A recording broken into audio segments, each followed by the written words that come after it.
देख धनिया, ई रहल हमार घर। अब ए घर में ते रानी बन के राज करी है और ए घर के कुल खानदान की इज्जत तोहरे हाथ में बा। कितना सुनर घर बा और आंगन भी कितना सुनर बा और द्वार भी कितना बड़ा प्यारा बा और शौचालय केने बा।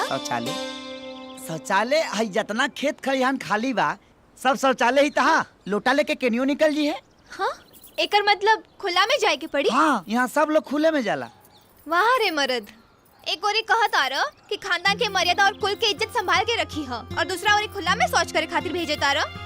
ऐसे तुम्हार खानदान की इज्जत बची। अरे ये तो हम कबो सोचबे ना कहीं। तो अब सोचो, कहे कि हम तो चलनी अपना नैहर और तोहरा यहाँ तब भी आए जब घर में शौचालय बनी। ए सुना, अरे रुका रुका रुका रुका, अरे यही से कहे नहीं भैया। अरे गहना बने न गुड़िया ना खेत लिखा है कचहरी में, घर में शौचालय बनवई है जाए न मेहरी बहरी में, घर में शौचालय बनवई है जाए न मेहरी बहरी में।